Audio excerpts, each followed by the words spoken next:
Hello and welcome to my channel. In today's video, I am going to show you how I use some trash to create treasure for my home decor. If you like this kind of content, I would love it if you'd subscribe to my channel where I upload thrifting, decor, and DIY videos. And of course, you can always find me on Instagram at Nicole Northgarden.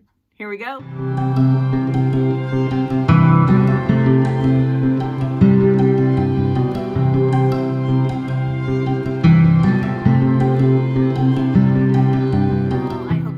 A fabulous day.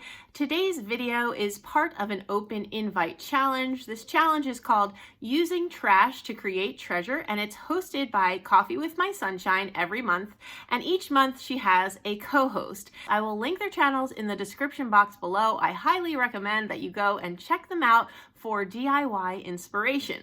Now, for today's video, I knew about this upcoming challenge, and one day I was eating my lunch, and I like to eat SpaghettiOs. We all have our vices, and mine happens to be SpaghettiOs. So I finished up the can of SpaghettiOs, and maybe I didn't eat the whole thing. I don't remember. But the can is kind of a good size. It's taller than a normal can for canned goods. And I thought, this might work for a project. So I held on to it and I came up with a great idea. Well, I think it's a great idea.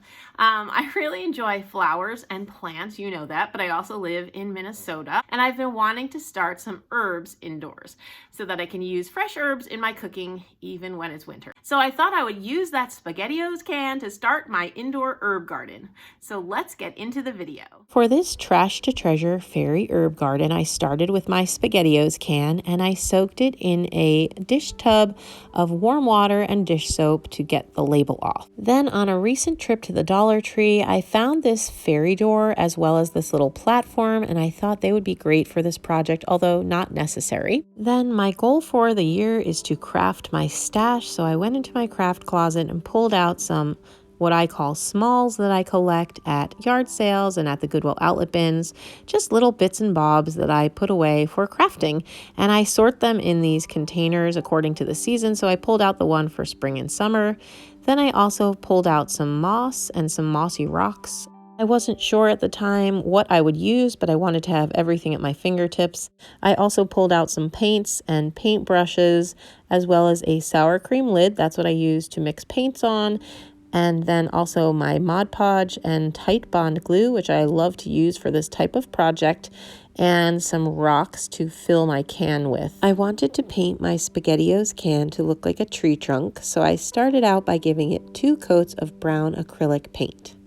And then once that was dry, I came back with some more brown paint, and then I put drops of the other colors on top of the paint. So I used black and gray and white and other browns, and I didn't mix this in. I just left it sitting on top, and then I dipped my brush and then kind of blotted off a lot of the paint and used more of a dry brush to brush the other colors up and down on the tree trunk.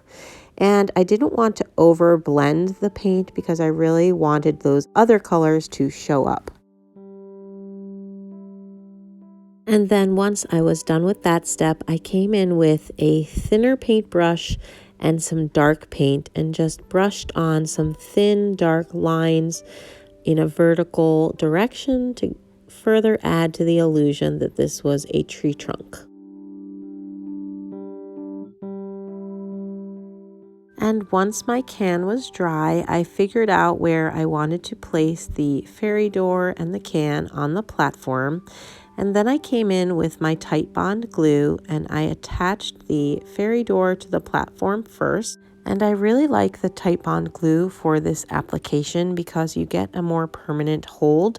A lot of times with hot glue, it's not necessarily a permanent hold. And so the Tight Bond glue is great for this purpose. And before I attached the can to the platform, I decided to give it a coat of Mod Podge.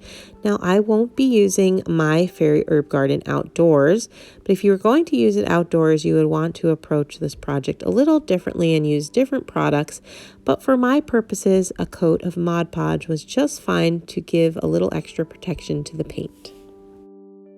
And once the Mod Podge dried, this is what my can looked like. So this is my tree stump. And then I used my Tight Bond glue to stick the can to the platform. I decided to use floral moss to fill the gap between the fairy door and the can.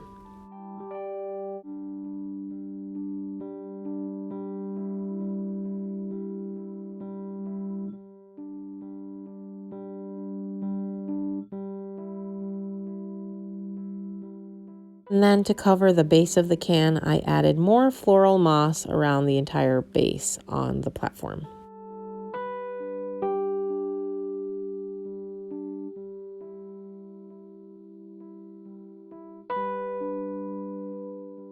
And here's what it looked like once all the moss was added.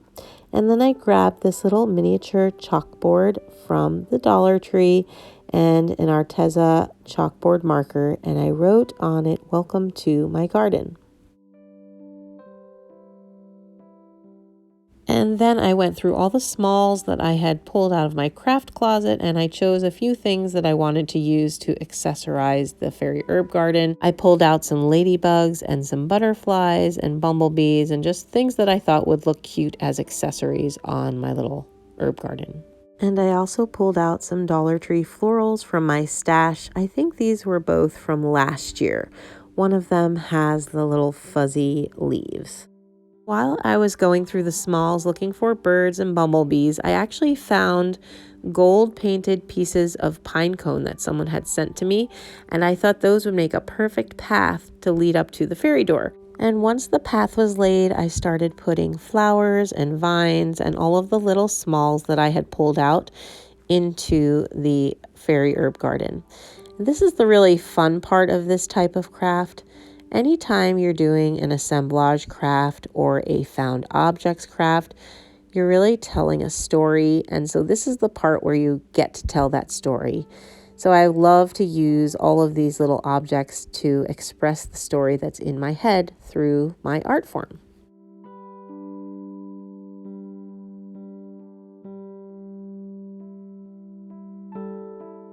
Because the Titebond glue doesn't dry right away, there were a few things that I was gluing, like this little sign that required some hot glue.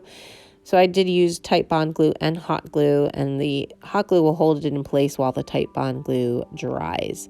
And then also when I was gluing anything to the moss, I also used hot glue because it works better for that application. So it's just nice to have both glues available.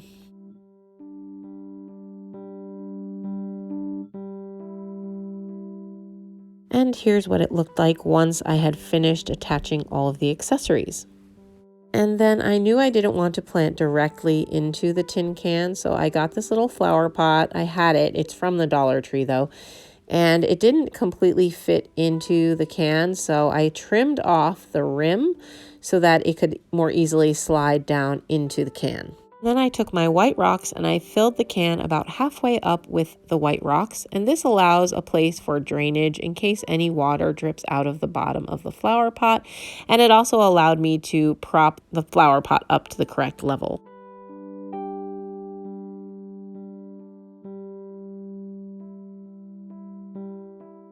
And for the plant, I decided to use parsley for two reasons. I actually use it in my cooking, and I like that it looks like tree branches. So I got a plant from my local nursery because that's the only place you can buy herb plants in Minnesota right now. And I repotted it from the nursery pot into the smaller pot so that it would fit into the tin can. And I put my little pot into the can, and here's what it looks like all complete. I absolutely love it. My parsley will perk up anytime you transplant a plant. It goes a little bit into shock, so that's why it looks a little droopy, but that will perk up and it will be great for cooking. And this brings a little bit of springtime into my home during these long days of winter. And that's all that I have for you today. I hope you've enjoyed seeing how I used trash to create treasure for my home decor. If you like this kind of content, I would love it if you'd subscribe to my channel. And please go ahead and find me on Instagram at Nicole North Garden. Until my next video, take care and thanks for watching.